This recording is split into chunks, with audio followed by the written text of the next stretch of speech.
네, 우리 하나님 말씀 함께 보도록 하겠습니다. 베드로전서 2장 11절에서 12절까지 말씀입니다. 베드로전서 2장 11절에서 12절까지 말씀입니다.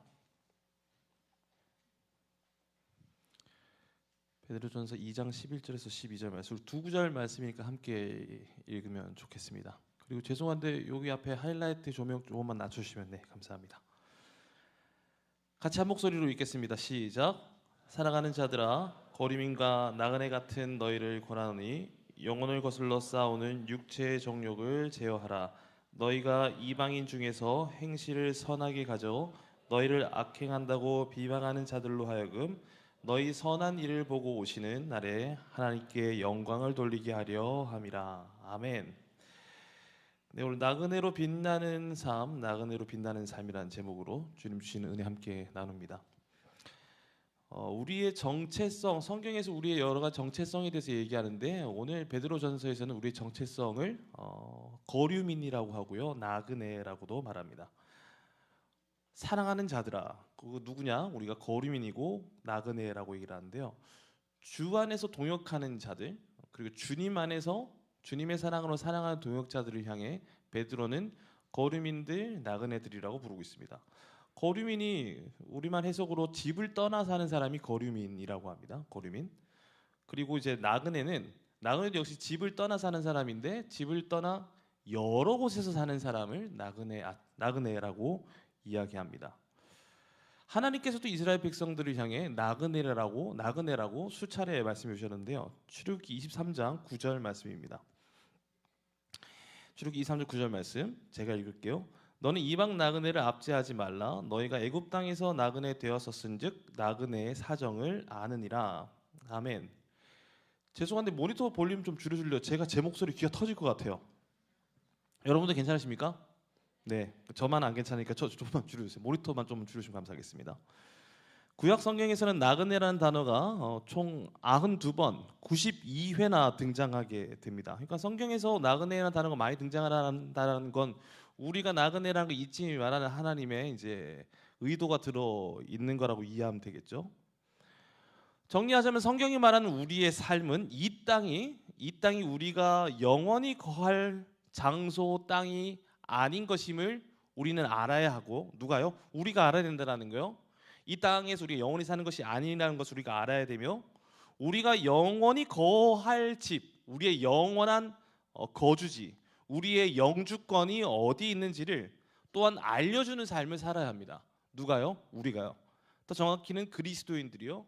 더 정확히 말하자면 천국의 소망을 가지고 사는 사람들은 이 땅이 우리가 영원히 거할 땅이 아니라는 것을 알고 있고 또 전해주며 우리가 영원히 거할 것이 어디 있냐라는 것까지 알려주는 것이 성도의 삶이 되어야 합니다. 그러한 자들의 정체성이 뭐라고요? 거류민이고 나그네입니다.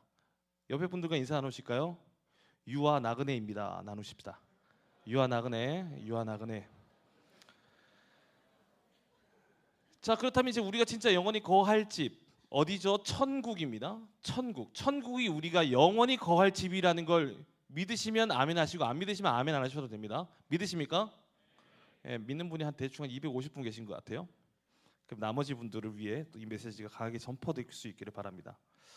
고린도후서 5장 2절을 보시게 되면 만일 땅에 있는 우리의 장막집이 무너지면 하나님께서 지으신 집, 곧 손으로 지은 것이 아니오 하늘에 있는 영원한 집이 우리에게 있는 줄 아느니라. 자, 이 말씀 쉽게 정리하자면 땅에 있는 모든 것들은 다 무너진다라는 겁니다. 여러분, 여기 있는 게 영원할 것 같습니까? 영원할 것 같아요? 영원하지 않습니다. 제가 장담코 감히 예언하는데 이 땅에 나중에 주님 다시 오실 그날 남겨져 있는 것 없습니다.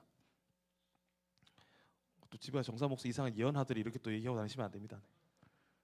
그러나 하늘에 있는 영원한 집, 하나님이 직접 준비하신 집은 절대 무너지고 금이 가지도 않고 사라지지 않는 영원한 집, 거기가 바로 천국입니다. 자, 그래서 천국이 있다는 것을 믿고 사는 이 땅을 사는 우리의 삶은 이 땅에서 어떻게 살아야 할까요? 히브리서 11장에서 잘 설명해 주었는데요.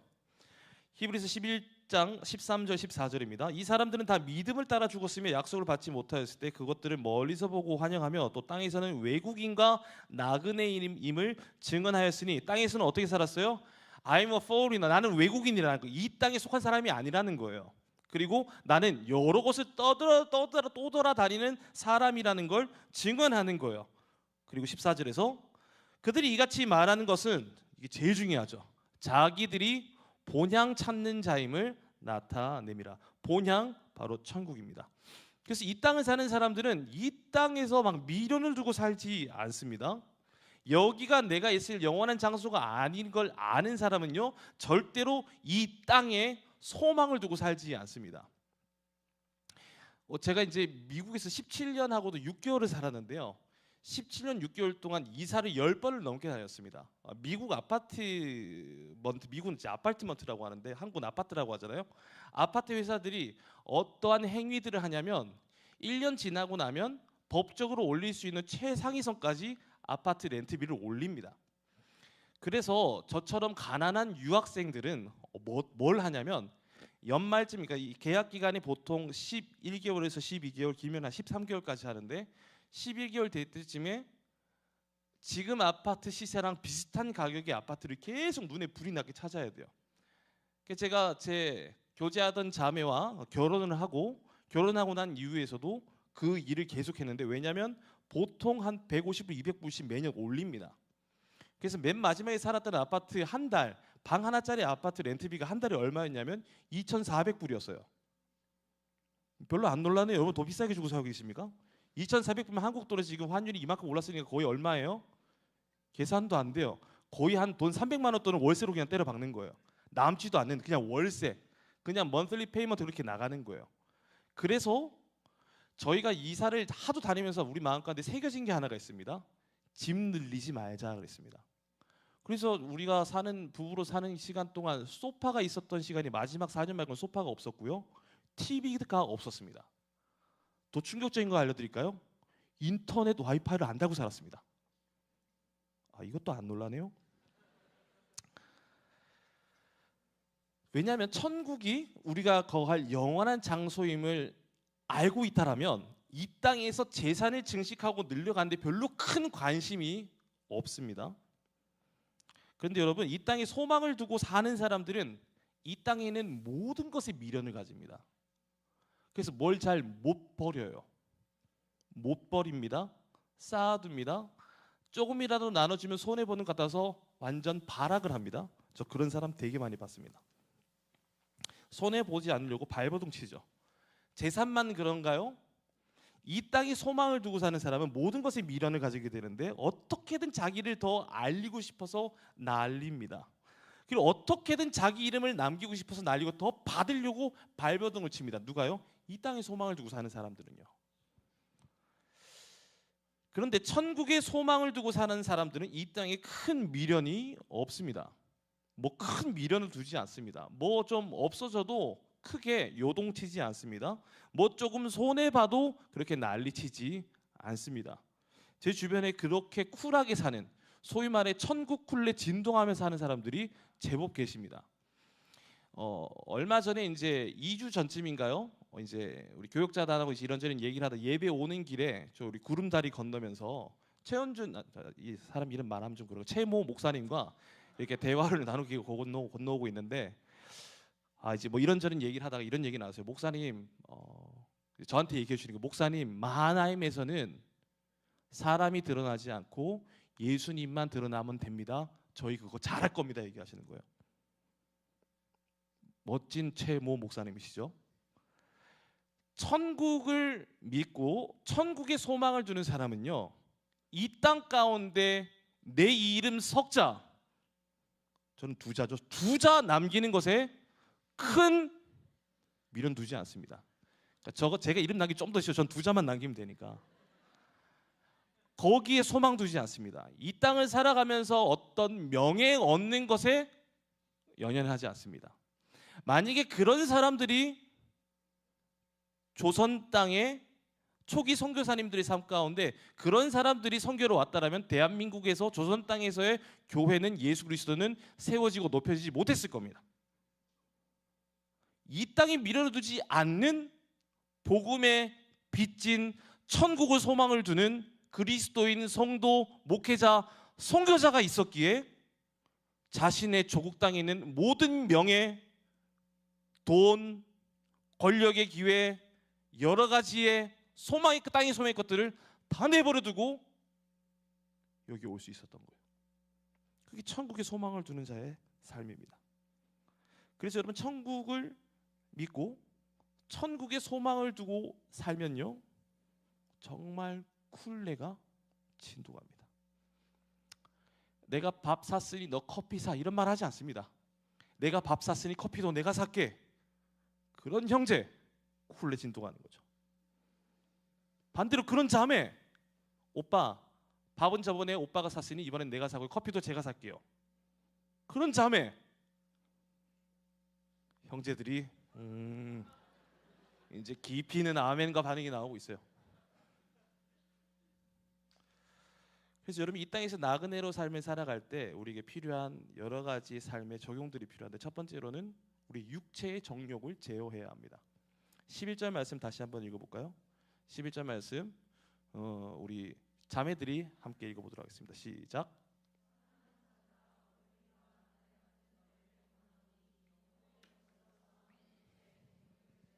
형제들이 다시 한번 읽습니다. 시작.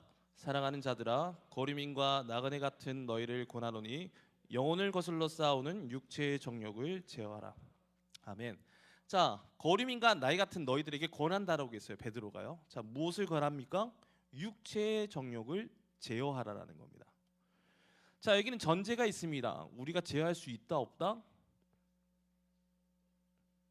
제어하라고 했는데요, 있는 거예요. 제어할 수 있는 게 어떻게 제어를 할까요? 여러분, 우리는 육체의 정욕이 있음을 먼저 인정해야 됩니다. 목사님, 저는 그 정도는 다 이미 털었습니다. 그럼 해탈의 반열에 오른 거죠.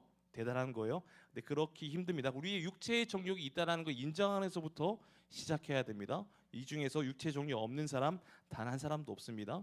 최모 목사님은 좀 없어 보이긴 하는데요, 최모 목사님도 계실 겁니다. 있습니다. 우리 또 김모 목사님이 새로 오셨잖아요. 보고 있으면 영혼이 맑아지는 느낌이 들어요. 너무 좋으시고 너무 선하신 목사님 오셔서 얼마나 감사한지 모릅니다. 그런데 김모 목사님도 있습니다. 네, 블레스 유. 네. 기침 나오는 타이밍이 특이하군요. 네. 저는 누가 봐도 있습니다.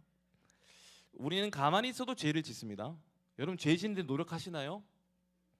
가만히 있으면 죄가 스멀스멀 기어오릅니다. 그리고 가끔 여러분들이 하는 거짓말 여러분도 놀라지 않나요? 내가 도대체 왜 그런 말을 했지? 왜 이렇게 마음에도 없는 말 나와서 밤에 이불킥 할 때 많이 있지 않습니까? 다들 거룩한 척 하고 있는 거 아는데 다 그러지 않습니까? 여러분, 우리는 오늘 본문에서 이 육체의 정욕을 영혼을 거슬러 싸우는 존재로 규정하고 있습니다. 영혼을 거슬러 싸우는 육체, 그 정욕. 여러분, 성도의 영혼은 무엇으로 이루어져 있습니까? 사람은 영과 혼과 육으로 이루어져 있는데 영이 떠나가 버렸죠. 하나님의 영이 죄를 지음으로 말미암아 하나님 제 인생의 제 삶의 주인은 저니까 하나님 필요 없습니다라고 하는 순간 하나님과 자녀된 우리의 관계가 끊어지면서 하나님의 영이 머물던 우리 영의 공간이 비어졌어요. 그러나 다시 성령 우리에게 보내주셔서 성도는 우리의 영의 자리에 성령을 중심으로 모시고 그 성령을 주인으로 섬기며 살고 있는 겁니다. 그래서 우리는요, 성령에 의해서 뭘 제어할 수 있냐면 우리의 욕구 제어할 수 있습니다. 성령의 원하심으로 사는 존재로 우리는 변화가 되었고 그런 힘이 우리에게 주어졌습니다. 누구에게요? 성도에게요. 성령을 받아 예수 그리스도를 주인으로 인정하고 믿고 바라보는 사는 삶을 사는 성도들에게는 육체의 욕구를 이길 수 있는 성령의 권능이 주어졌습니다. 그런데 이 죄된 욕구가 만만치 않습니다. 만만치 않습니다. 갈라디아서 5장 16절 17절입니다. 내가 이르노니 너희는 성령을 따라 행하라. 그리하면 육체의 욕심을 이루지 아니하리라. 육체의 소욕은 성령을 거스르고 성령은 육체를 거스르나니 이 둘이 서로 대적함으로 너희가 원하는 것을 하지 못하게 하려 함이니라. 자, 바울은 갈라디아서에서 갈라디아 성도들에게 선명하게 정의해 주었어요. 성령이 있고 육체의 소욕이 있는데 둘이 어떻게 한다라고요? 서로 대적하는 존재라는 겁니다. 자, 그런데 우리가 어디에 무게를 실으면 된다?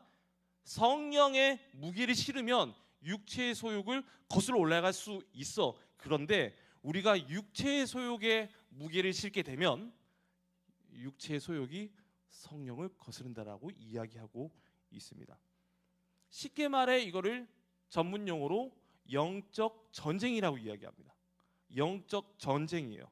그래서 성도의 마음은요, 항상 전쟁터여야 합니다. 항상 전쟁터입니다. 그래서 여러분, 성도로 살아감에 있어서 내 죄된 욕구로 인해 눌릴 때가 있죠. 눌린다는 걸 느끼는 것도 성령께서 계신다는 선명한 증거입니다. 성령이 없으면 눌리는 거 없습니다. 그러니까 여러분, 교회에 와서 말씀을 붙잡고 일상 속에서 말씀과 기도의 자리에서 여러분들이 갈등이 일어나는 것 굉장히 좋은 사인입니다. 충돌이 일어나고 있다는 사인인 거죠. 중요한 건 어디에 무게를 실느냐? 성령의 부르심, 인도하심에 민감하게 깨어서 거기에 내 몸을 실어야 되는 거예요. 그게 굉장히 중요합니다. 그렇게 되면 누구의 도우심을 받아요? 네가 내 등에 올라탔구나. 내가 너 업고 갈게. 성령님의 도우심에 힘입어 이길 수 있게 됩니다. 문제는 우리가 항상 고민할 때 죄된 욕구로 쏠리는 것이 문제인 거죠. 여러분, 죄 지을 때 기가 막히게 우리는 등 돌리지 않습니까? 그죠? 그래서 우리는 등 돌리려고 하는 우리의 본성을 깨우기 위해 뭐가 필요한 거예요? 성령의 도우심이 필요한 거예요. 주님, 이 몸뚱아리가 또 더 먹으려고 합니다. 막아 주시옵소서. 그래서 혼자 약할 때 누가 필요한 거예요? 동역자가 필요한 거예요. 사랑하는 청년 여러분, 저는 아내가 있는데 제 삶에 얼마나 큰 도움을 주고 있는지 모릅니다. 안 믿기시겠지만 저는 야식을 먹지 않습니다. 나갔어요. 아내가 도우니까 야식을 안 먹는 거예요. 그리고 아내랑 있을 때는 절대로 콜라, 사이다, 그 건강한 몸에 좋은 환타를 먹지 못합니다. 왜요? 아내가 여보하고 저를 붙잡아 주거든요. 여러분, 그렇게 성령에게 이끌리는 인생을 사셔야 됩니다. 힘들 때 사랑 그만 쫓고 먹는 거 그만 쫓고 자극적인 영상 그만 보고 말씀을 펴는 인생으로 쏠리면요, 성령께서 우리를 땡겨주시는 걸 경험하게 됩니다. 치열한 영적 전쟁을 잘 싸워내시기를 바랍니다. 그리고 이 땅에서 여러분 뭐와도 싸워야 되냐? 물질적 가치와도 전쟁을 치러야 돼요. 여러분, 일확천금을 혹시 노리고 계시는 분 계십니까? 인생은 한 방입니다 라고 하며 불로소득, 일확천금 노리고 계시는 분 있으십니까? 회개하시기 바랍니다. 우연히 얻게 된 소득, 여러분 최근에 미국 대선 과정 중에 어떤 주식이 내려오다가 확 떡상한 주식이 하나 있죠. T로 시작하는 거. 다 알아. 이런 건 다 알아요. 제가 들었습니다. 목사님 그때 테슬라 사놓을걸요. 이야, 저도 그 생각 했을까요? 안 했을까요? 안 했습니다. 안 했습니다. 듣고 알았어요. 도지코인 목사님 괜히 팔았어요. 이런 이야기를 I heard from United States, 미국에서 들었어요. 제가 아는 청인들 몇몇 있습니다. 여기도 계시죠? 좀 사놓을 걸 후회하시는 분들. 쉽게 돈을 벌고자 하는 욕망과 우리는 어떻게 싸워야 돼요? 처절하게 싸워야 됩니다. 물론 이를 정당화할 수밖에 없는 여러분들의 시대의 비참한 시대적 상황을 이해하지 못하는 바는 아니지만 성경은 일확천금을 절대 지지하지 않습니다. 그것이 성도의 삶이 아닙니다. 물론 주식할 수 있습니다. 코인, 비트코인 제 정서적으로는 용납이 안 되지만 하는 분들을 제가 정죄하지는 않겠습니다. 근데 여러분들이 알걸요? 이걸 내가 왜 하는지, 이 기업의 장기적 동업자로서 난 이 기업의 가치가 좋아서 정말 건강한 마음으로 기업 정신을 가지며 투자하시는 분들이 굉장히 소수라는 걸 알고 있습니다. 그 여러분들 다수는 아닐걸요. 오늘 설교 좀 기분 나쁘시죠?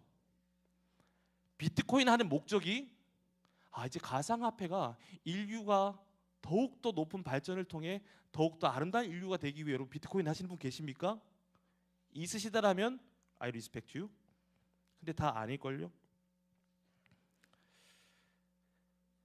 여러분 세상 속에서도 세속 사회에서도요, 이 물질이 가지고 있는 엄청난 힘을 절제하고 끊어내고 멀리하기 위해 노력하는 사람들이 굉장히 많습니다. 여러분 세상에 제일 돈 많은 사람이 누굽니까? 다 아는데 모른 척하지 마시고. 무슨 게이츠? 빌 게이츠가 지금 요즘 돈이 제일 많나요? 뭐 저 잘 모르겠는데 돈 많다라고 하는데요. 그 사람이 몇 년 전에 테톡에 나온 거 제가 말하는 거 들었습니다. 뭐라고 얘기했냐면 자신은 재산을 자녀들에게 절대로 물려주지 않는다라고 합니다. 자기 재산을 단 1불도 자녀들에게 물려주지 않기 위해 정말로 그렇게 그 일을 실행했다라고 해요. 그러면서 이런 말을 했던 걸 제가 적어왔습니다. 그들은 그런 것을 아무것도 갖지 못할 것이다. 이 영어로 직역해 좀 이상한데 그들은 빌 게이츠의 자녀들이에요. 그런 것은 무엇이냐면 돈을 말하는 거예요. 아무것도 갖지 못할 것이다. 그들 스스로 자신의 길을 찾는 것이 의미가 있으며 중요하다는 의식을 가져야 한다라고 말했습니다. 빌 게이츠는 워렌 버핏에게 영향을 많이 받았죠. 또 유명한 헐리우드 스타들도 그런 어떤 재산을 물려주지 말아야 된다는 영향을 많이 받았는데 제가 참 좋아하는 그 007 배우가 있습니다. 많은 007 배우들인데 제가 제일 좋아하는 007 배우가 누구냐면 다니엘 크레이크예요. 왜냐하면 그 사람은 제일 007 같지 않아서 좋아요. 다들 성경만 보니까 영화 잘 안 보죠? 다니엘 크레이크 007은 유독 많이 다쳐요. 보통 007 하면 피 한 방울 안 나고 늘 이제 이 수트빛을 이제 날리면서 늘 옆에 이제 수많은 자매들이 끼고 이렇게 다니는 그런 게 007의 어떤 뭐 바람둥이 이미지나 뭐 이런 나쁜 남자 이미지인데 다니엘 크레이크는 한 여자를 사랑해 그 여자를 사랑한 마음 잊지 못해서 막 계속 괴로워하고 있는 그런 모습, 저처럼 그런 모습 막 보여준단 말이에요. 괜히 했다 이거. 다니엘 크레이크 같은 사람도 내 철학은 이렇게 얘기를 해서 자기 철학이 있대요. 그 사람이 죽기 전에 전부 다 쓰고 돈 다 쓰고 죽는 게 자기 철학 중에 하나래요. 아니면 다 못 쓰면 남은 건 무조건 기부한다. 자녀에게 재산을 남기는 일은 절대 없을 것이라고 강조했습니다. 여러분 세상도요. 세상에서 예수를 믿지 않는 넌 크리스찬도요. 노동 없이 번 돈 일확천금의 위험성에 대해서 말하고 실천하고 있습니다.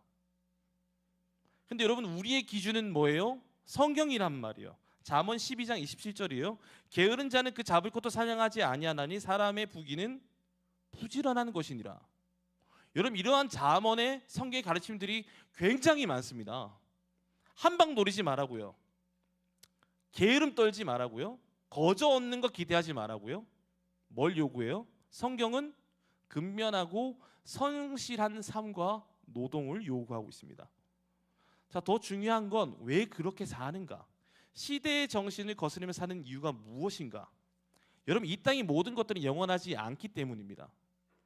그래서 우리는 영원한 것을 사모하며 살아야 합니다. 그리고 진짜 우리의 집 천국의 정신, 성령의 인도함을 받아 그 천국을 소개하는 삶을 살아야죠. 나그네로 살기 위해서 또 한 가지 행해야 될 적용점이 있습니다. 바로 선한 일을 멈추지 말아야 합니다. 12절 말씀이에요. 같이 한번 읽어볼까요? 시작.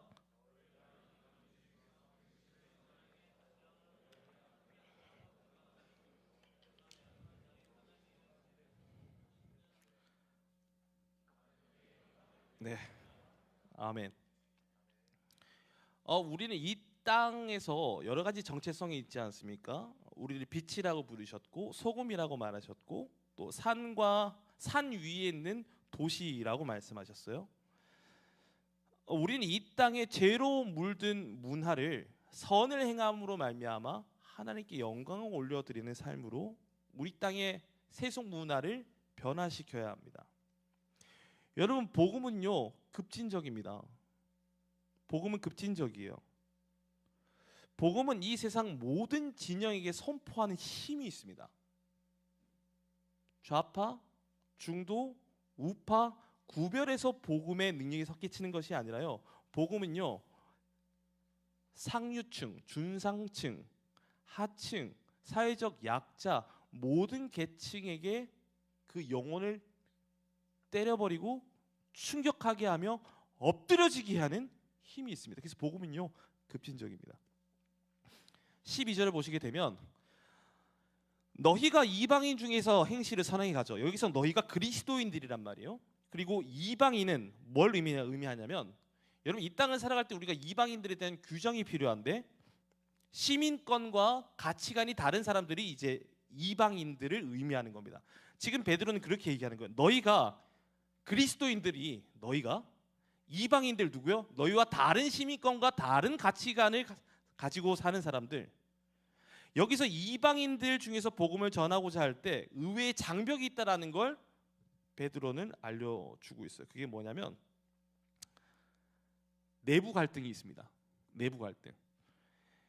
제가 이 부분에 대한 주석을 여러 가지 참고하다가 팀케런 목사님 책을 찾아서 가지고 왔는데 이 책에 대해서는 내부 갈등을 일으키는 사람들이 있는데 두 그룹이 있다라는 거예요. 어떤 갈등이 있냐면 첫 번째는 율법주의자들이 있다라고 합니다.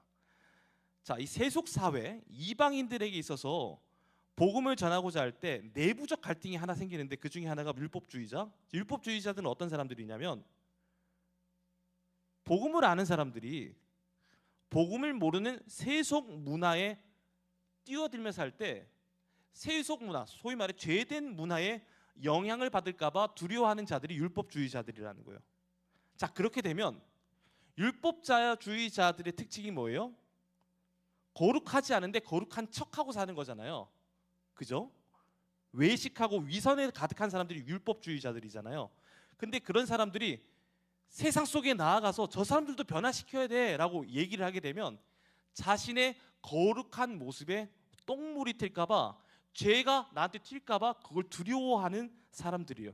그래서 우리는 의롭지 못해라고 여길까봐, 우리가 타락할까봐, 그러니까 다시 말해 스스로 의롭다고 말할 수 있는 그 자격을 잃어버릴까봐 세속 문화에 도전하지 못하는 사람들. 왜 이럴까요? 이 사람들은 복음으로 의롭게 된 사람들이 아니기 때문에 복음의 능력을 모르기 때문에 그렇게 말하고 있습니다. 근데 복음은요 문화에 두려워 떠는 사람들에게 뭘 명령하고 있는 거예요? 세상 속으로 나아가라 라고 얘기하고 있습니다. 여러분 혹시 죄 짓기 싫어서 술집 안 다시는 분 계십니까? 여러분 술집에도 노방전도, 술집 사장님도 전도가 필요하지 않을까요? 뭐죠 이 어색한 분위기는? 여러분 우리가 죄 안 짓기 위해서 교회만 있으면 되나요? 그럼 우리 수도원 지어야죠. 물론 우리 일상 가운데 수도원의 그 깊고 거룩한 영성은 필요하지만 수도원의 삶이 우리의 일상이 돼서는 안 됩니다. 그건 도피잖아요. 도망이란 말이에요. 세상과의 분리란 말이에요. 우리는 어디로 가야 돼요? 세상 향해 뛰어 들어가야 되는 겁니다. 우리는 광안리에 저 유흥문화 가득한 광안리로 뛰어들어야 되는 거예요. 전포동에 커피만 마시러 갈 게 아니라 전도하러 가야 되는 겁니다. 믿습니까? 자, 그리고 또 다른 내부 갈등을 일으키는 사람들인데 세속주의자들이 있습니다. 이게 어떤 사람들이냐면 신앙을 드러내지 않는 자유분방한 사람들, 문화에 쉽게 순응하는 사람들을 이야기합니다. 자, 뭐냐면 자신이 바깥에서 그리스도님을 밝혀내지 않고 사는 사람들이에요. 여기도 좀 계실 것 같은데. 근데 여러분 복음은요 이 양쪽 진영의 주장을 다 무효화시킵니다. 복음의 능력은 세상 문화를 회피하고 미워하면 누구도 우리들의 선한 행실을 보고 하나님께 영광을 돌릴 수 없게 됨을 알고 있는 거예요. 또 우리가 너무 문화에 순응하기만 하면 핍박을 당하기도 하겠지만 복음은 공동의 유익을 위해서 대항할 수 있는 문화적 힘도 만들게 됩니다. 말이 좀 어려운데요. 쉽게 말해 이런 말이에요. 우리를 둘러싸고 있는 세상과 우리는 구별되어야 되지만 그들을 향해 우리의 사랑을 선명하게 표현해야 되는 겁니다. 거룩하신 예수님이 이 땅에 오셨습니다. 타락한 이 땅 가운데 그 내려옴의 용기가 우리에게 필요하다는 거예요.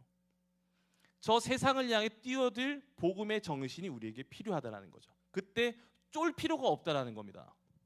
내가 나갔다가 괜히 전도하러 갔다가 이단 사위반한테 내가 전도 당하면 어떡하지? 그럴 필요가 없다는 거예요. 복음은요, 이단을 이기게 합니다.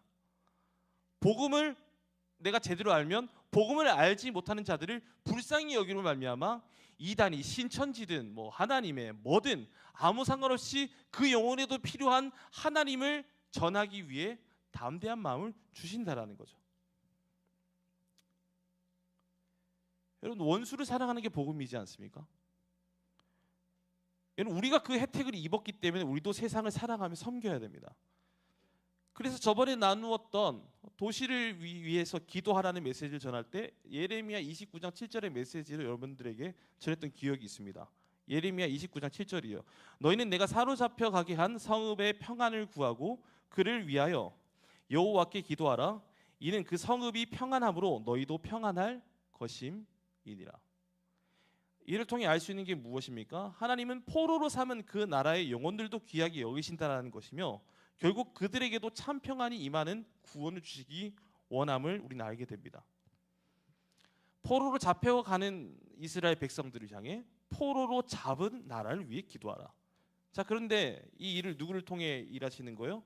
포로로 잡혀가는, 어찌 보면 우리 같단 말이죠. 여러분, 우리가 세상 속에서는 좀 강하게 살지 못하는 모습이 우리에게 있습니다. 우리가 나이적으로도 신분적으로도 상황적으로도 우리가 어떤 고위 계층에 올라가기에는 아직까지는 여러 가지 한계들이 있지 않습니까? 여러분, 우리 만화인 공무원 중에 가장 급이 높은 공무원이 몇 급이십니까? 내가 5급 이상이 다신 분 있으십니까? 저 급 잘 몰라요. 근데 5급이면 높은 편 아닙니까? 되게 높죠. 오, 그래요. 진짜 성경만 보는군요. 오, 자, 그렇게 우리는 이 세상에 어찌 보면 정말로 힘없고 능력 없고 누가 우리를 갈구면 갈굼을 당해 우리가 이 시키면 무조건 해야 되고 이러한 존재가 우리 세상에서 우리 현재 위치잖아요. 정말로 포로로 사는 것단 말이에요. 근데 하나님은 포로로 끌려가는 약해 보이는 이스라엘 백성들, 오늘을 살아가는 우리들에게 뭐라고 얘기하는 거예요? 이 도시를 위해서 기도하라고 명령하고 계십니다. 이 도시를 위해서요. 자, 그런데 그 도시의 평안으로 말미암아 누구도 평안할 것이라고요? 우리도 평안할 것입니다. 여러분, 이게 하나님께서 나그네로 이 땅을 살아가는 백성들, 우리들에게 주시는 하나님의 뜻이에요. 우리에게 하나님이 결국 평안을 주시기 원하시는 걸 우리는 기억해야 합니다. 가서 그냥 그냥 강아지 고생해라, 가서 그냥 망신만 다하고 살아라, 이게 하나님 뜻이 아니라, 희생만 해라, 이게 아니라 그 도시의 평안을 구할 때 너희가 평안할 수 있으니, 너희가 평안하기 위해 도시의 평안도 구해야 돼. 너희의 평안은 너희만 잘 먹고 잘 사는 것에 평안이 있는 것이 아니라 너희를 포로 삼은 그 나라의 족속들도 너희의 삶을 통해 영향을 받고, 너희의 삶을 통해 도전을 받고, 너희의 삶을 통해 나를 만나길 원해. 그래야 그들의 영혼들도 평안이 임할 수 있기 때문이지. 그게 하나님의 뜻입니다. 그래서 우리 삶에 여러 가지 적용점들이 만들어집니다. 여러분, 회사에 빌런 계시지 않습니까? 특히 빌런은 보통 대부분 다 상급자들이죠. 그 빌런의 평안을 위해 기도하셔야 됩니다. 네, 아멘 나왔어요. 주님, 우리 박 부장님 좀 사람 되게 하여 주시옵소서. 주님, 우리 김 과장님 제발 사랑스러운 눈빛으로 저를 좀 바라보게 해주십시오. 그렇게 기도할 수 있기를 축복합니다. 인도 출신이신데요, 마노카나이라는 목사님이신데 도시 목회를 연구하신 분이 그 책 크라이스트 앤 시리즈라는 책에서 이렇게 기록했습니다. 도시를 괴물로 보아서는 안 된다. 필요를 가진 사람들의 공동체로 보아야 한다. 오늘 우리는 도시를 뭐로 봐서는 안 돼요? 괴물로 봐서는 안 됩니다. 그들의 참된 필요, 즉 예수 그리스도가 필요한 사람의 공동체로 우리는 인식을 전환해야 합니다.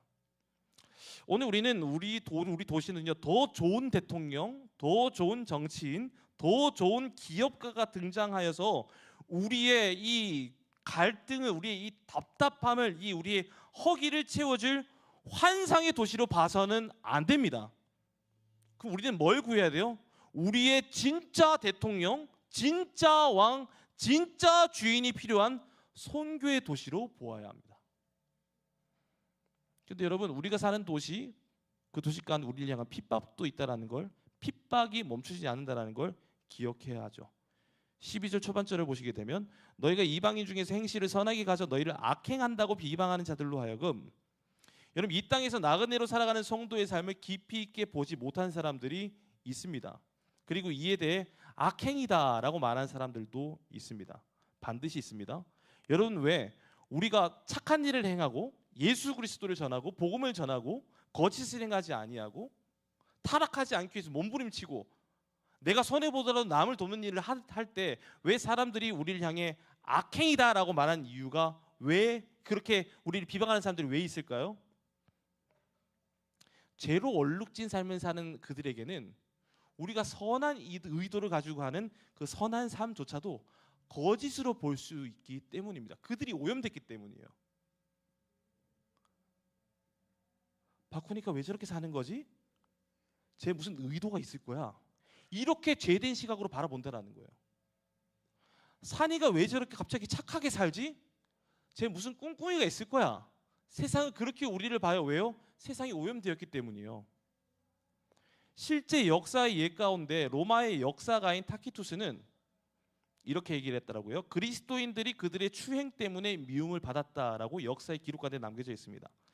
그리스도인들이 그들의 추행 때문에 미움을 받았다. 로마의 역사가가 기록한 거란 말이에요. 근데 추행이 뭐였냐? 여러분, 그리스도인들이 당시 로마 시대 때 어떤 추행을 했을까요? 그들이 보았던 추행은 이런 겁니다. 로마의 신은 누구입니까? 네로 황제 한 사람이어야 됩니다. 그런데 그리스도인들은 어떤 추행을 자행하는 거예요? 하나님을 왕이라고 섬기는 거예요. 그들이 보기에는 그게 악한 행동인 거예요. 자, 그리고 그들이 하나님을 예배하는데 뭘 봤습니까? 성찬식을 하는데 뭘 본 거예요? 피와 살을 먹는다라고 말하고 있어요. 그래서 이게 소문이 퍼집니다. 지네들이 인육 먹어. 그래서 그리스도인 하면 인육 먹는 아주 저급한 동물, 짐승 같은 존재들이라고 로마 시대에 소문이 났어요. 그리고 그때부터 그리스도인들은 우리 서로를 뭐라고 부릅니까? 저는 미랄 씨를 뭐라고 부르죠? 교회에서 미랄 형제라고 부릅니다. 저는 하은 씨를 뭐라고 부릅니까? 한 자매라고 부릅니다. 그래서 우리는 서로 뭐 한다라고 얘기를 하죠?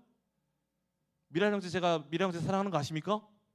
예, 이 사랑하는 걸 쟤네 근친상간한다 이렇게 얘기를 해요. 형제끼리 사랑하는데 자매끼리 사랑하는데, 여러분 그게 당시 시대에 돌고 있는 추행으로 낙인 찍힌 모습입니다. 여러분, 오늘날 우리 기독교에 대한 인식도 마찬가지죠. 윤리적 입장에 대한 반발도 있습니다. 여러분, 낙태 찬성하십니까? 동성혼을 문제 삼고 계십니까? 그리스도인들은 이를 반대합니다.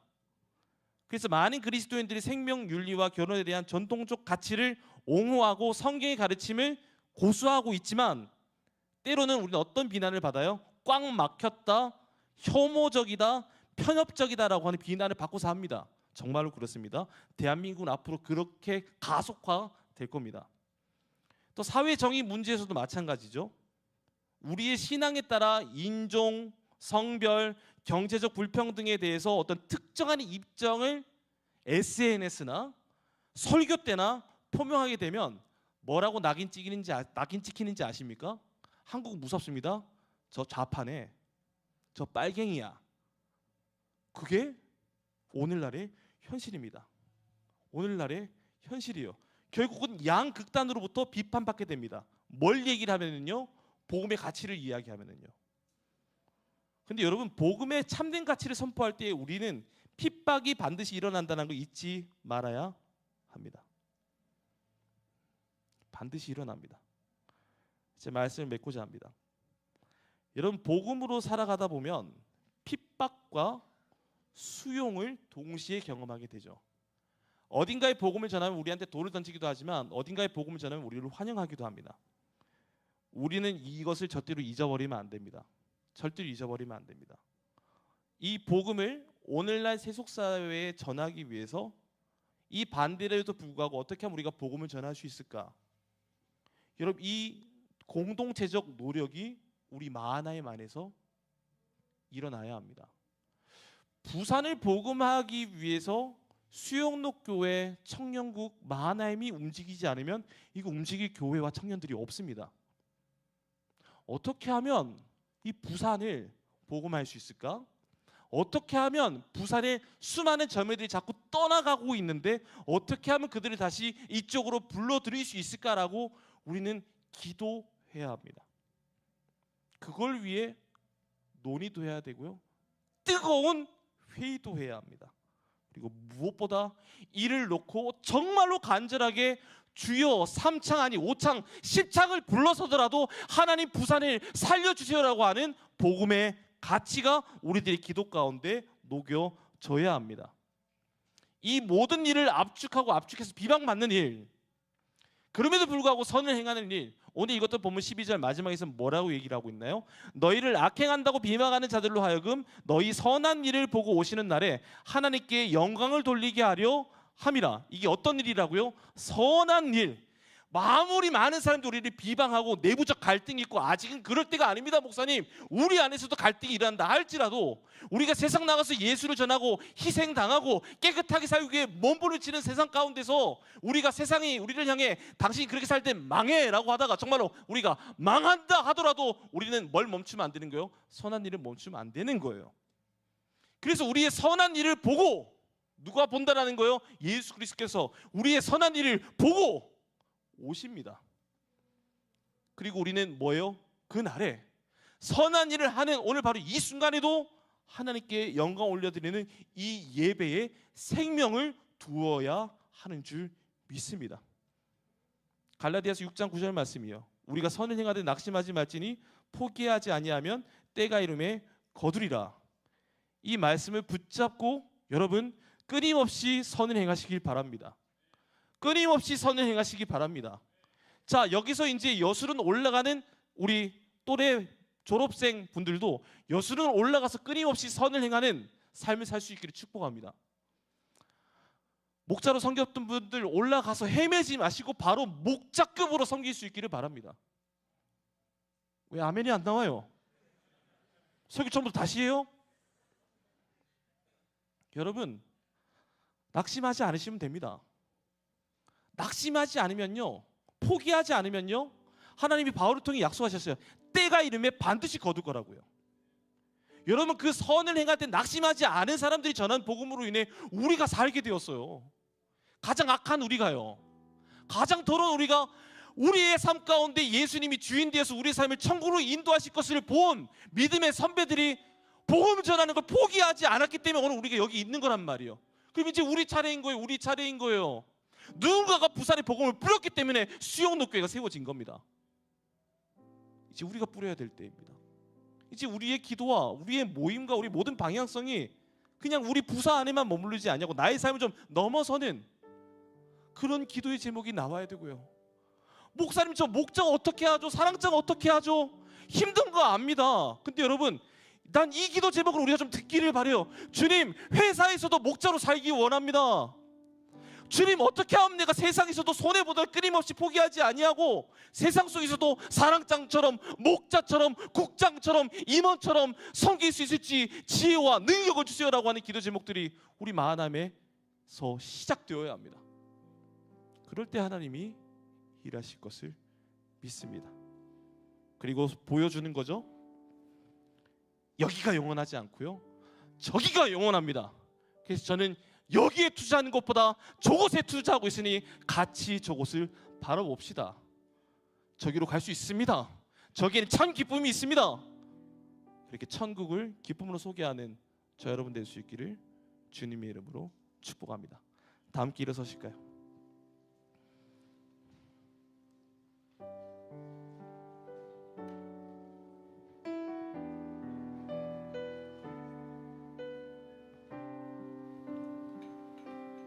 예수님께서는 시간을 뚫고 이 땅 가운데 오셨습니다. 하나님과 동등됨으로 역임을 받으셨던 분이 우리가 없는 하늘을 원치 않아 우리 삶 가운데 오셨습니다. 그리고 지금 우리와 영원히 함께하고 계시죠. 우리가 낙심하고 비전을 잃어버리고 힘도 잃어버린 우리에게 하나님 나라를 계속 보여주십니다. 하나님 나라를 계속 보여주십니다. 그리고 우리에게 위로해 주시죠. 나는 저 멀리서 너희를 기다리고 있는 것이 아니라 천국의 주인된 내가 너희를 초대하기 위해 이 땅 가운데 내려와 너희의 손을 잡아주었어. 난 지금도 너희 손을 놓치지 않아. 그게 예수님의 사랑이고 예수님의 부르심이고 예수님의 낮아지심이십니다. 천국을 비워두고 오셨습니다. 우리도 그렇게 살아낼 수 있기를 축복합니다. 그 간절한 고백으로 기도하는 마음을 함께 찬양합시다.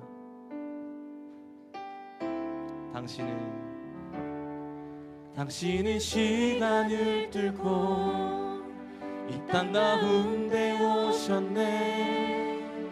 우리 없는 하늘 원치 않아 우리 삶에 오셨네. 자신의 편안 버리고 우리에게 평안 주셨네. 가장 낮은 자의 모습으로 우리 삶에 오셨네. 하나님 우리와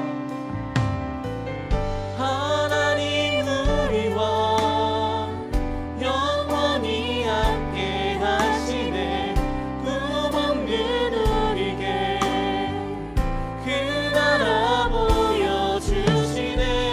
연약한 자들의 친구가 되어주시고 힘없는 우리의 인생을 위로하시네. 저부 다시 고백합시다. 당신은 시간을 뚫고 이 땅 가운데 오셨네. 우리 없는 하늘 원치 않아 우리 삶에 자신의 편안 버리고 우리에게 평안 주셨네. 가장 낮은 자의 모습으로 우리 삶에 하나님 우리와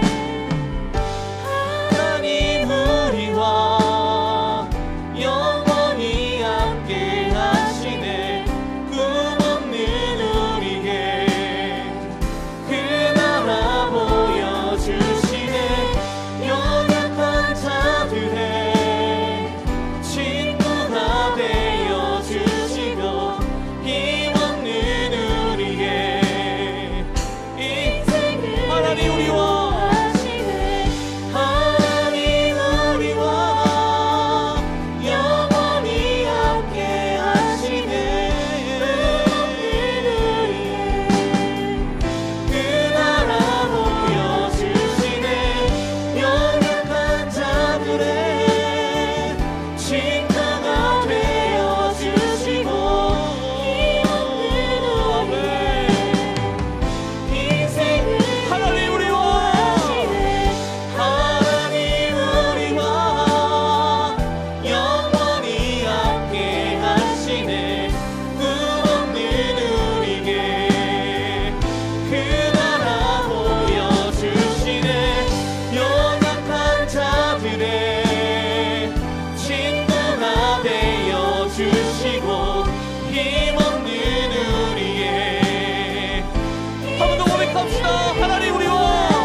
시간 기도할 때 사랑하는 믿음의 동역자 여러분, 여러분들은 오늘 이 땅을 나그네처럼 살고 계십니까? 아니면 영원히 살 것처럼 이 땅의 모든 것에 대해서 집착과 미련을 버리지 못하고 살아가고 계십니까?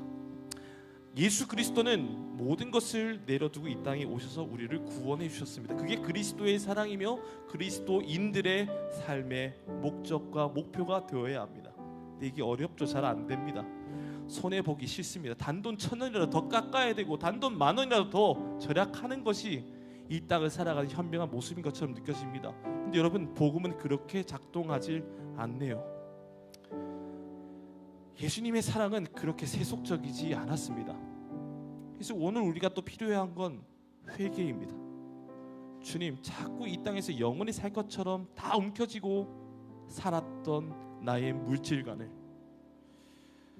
나의 모든 인간관계들을 주님 앞에 내려놓으니 주님 불쌍히 여겨 주시옵소서. 다 지는 인생이 아니라 예수를 전하기 위해 내려놓고 포기하는 삶 살아내게 하여 주시옵소서. 아까운 것이 아니라 더 주지 못해 미안한 마음으로 살아내는 주님의 마음 우리에게 허락하여 주시옵소서. 우리 주님의 이름 한번 부르짖고 함께 기도하시겠습니다. 주여, 오 주님, 자꾸 지려고 합니다. 자꾸 누리려고 합니다. 자꾸 붙잡으려고 합니다. 주님 멈추어 주시옵소서. 주님 멈추어 주시옵소서. 그것이 복음의 가치가 아니라는 걸 기억하게 하여 주옵소서. 주님, 십자가의 사명을 감당하신 예수 그리스도가 오늘 우리 삶의 주인이십니다.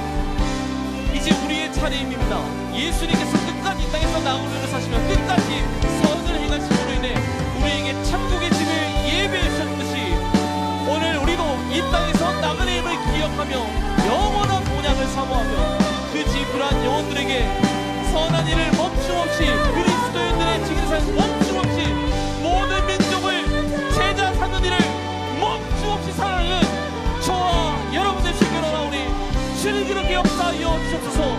주님 그렇게 역사하여 주시옵소서. 주님 그렇게 천국의 영신을 사모 나아갈 수 있는 믿는 자들의 삶 살아내게 하여 주시옵소서. 선을 행하되 낙심하지 않는 우리 인생 되게 하시고 포기하지 아니하며 때가 이름에 거두는 것에 믿음으로 살아내는 주의 자녀들 다 되게 하여 주시옵소서.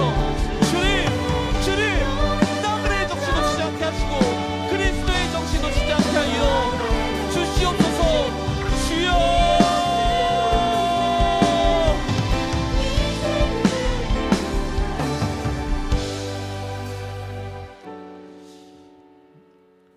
우리는 끝까지 십자가를 달리신 예수 그리스도를 바라봐야 합니다.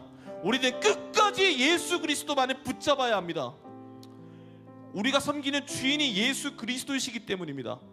예수님께서는 끝까지 이 땅에서 나그네로 사셨고 끝까지 선을 행하심으로 인해 십자가의 사명을 감당하심으로 우리에게 천국의 집을 예비해 주셨습니다. 이제 우리의 차례죠. 우리의 차례죠. 우리도 이 땅에서 나그네임을 기억하며 살게 하여 주시옵소서. 영원한 본향인 천국을 사모하며 살게 하여 주시옵소서.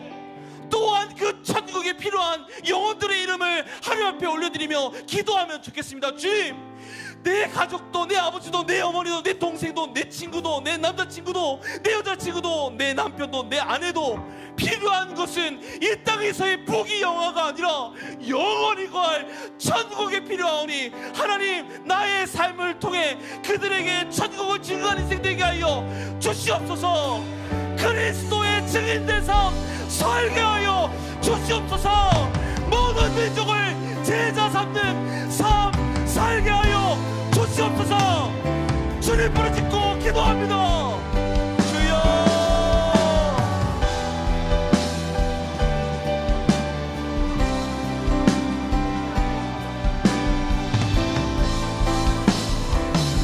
우리에게 필요한 것은 다른 것이 아니라 천국이 필요합니다.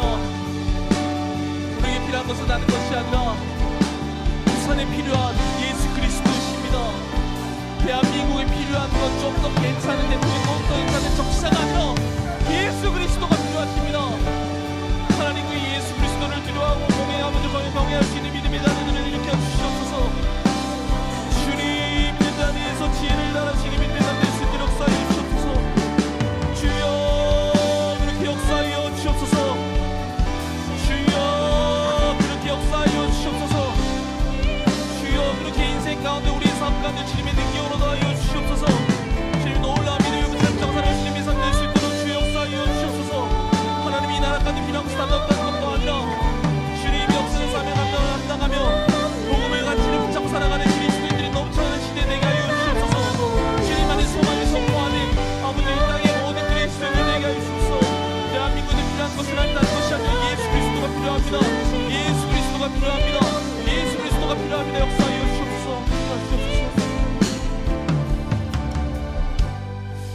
우리 시간 마지막으로 우리가 살고 있는 이 대한민국을 위해서 기도하면 좋겠습니다. 사랑하는 믿음의 동역자 여러분, 주의 자녀된 여러분, 이 나라에는 더 좋은 대통령이 필요한 것이 아니라, 더 똑똑한 정치인이 필요한 것이 아니라, 더 능력 많은 기업인들이 필요한 것이 아니라, 이 땅에는 예수 그리스도가 필요한 줄 믿습니다. 하나님을 경외하는 자들을 일으켜 주시옵소서. 하나님을 사랑하는 자들을 일으켜 주시옵소서.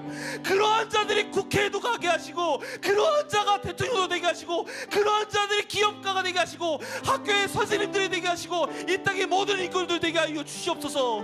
주님, 그러기 위해 우리 마하나임의 청년들을 사용하여 주시옵소서. 대한민국을 살리기 위해 마하나임의 기도 가운데 역사하여 주시옵소서. 우리 대한민국을 위해 주 한번 부르짖고 기도하시겠습니다. 주여.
사랑하는 주님, 오늘도 우리에게 주인 되심을 알려주셔서 감사합니다. 하늘의 모든 것을 버리고 이 땅에 내려와 주셔서 우리를 구원해 주신 것 감사합니다. 그래서 오늘 우리도 이 땅에서의 모든 것을 움켜쥐고 사는 인생이 아니라 과감히 내려놓고 그 영혼을 구원하기 위해, 그 영혼에게 그리스도의 사랑을 증거하기 위해 희생하며 헌신할 수 있는 마음의 도전도 주심에 감사합니다. 주님, 내일부터 우리 인생이 또 만만치 않은 세속 사회로 들어가게 될 것입니다. 주님, 눈동자처럼 지키고 보호하여 주시옵소서. 그런데 주님, 그 보호의 목적이 우리만 구원받는 구원으로 머무는 것이 아니라 이 도시를 위해 기도하기 위해, 이 도시에서 선한 영역을 아버지 전하기 위해, 복음을 전하기 위해 보호받는 인생이라는 걸 깨닫게 하여 주시옵소서. 나그네로 살게 하여 주시옵소서. 예수님처럼 살아가는 마하나임 공동체, 오늘 예배에 참여한 모든 동역자들 다 되게 하여 주시옵소서. 그렇게 하실 줄 믿사오며 예수님의 이름으로 기도합니다. 아멘. 이제는 이 교회 주인 되어주신 우리 주 예수 그리스도의 은혜와 하나님 아버지의 그 크신 사랑하심과 성령 하나님의 교통하심이 이 땅에 나그네처럼 살아갈 때 선을 행하는 일 멈추지 않겠습니다. 구원의 주님을 선포하겠습니다. 그러므로 인해 하나님께 영광을 올려드리겠습니다 라고 고백한 모든 청년들의 머리 위에, 만남의 일터 위에, 학업 위에, 가정 위에, 주님의 몸된 교회 위에 이제부터 영원토록 함께 있을지어다. 아멘.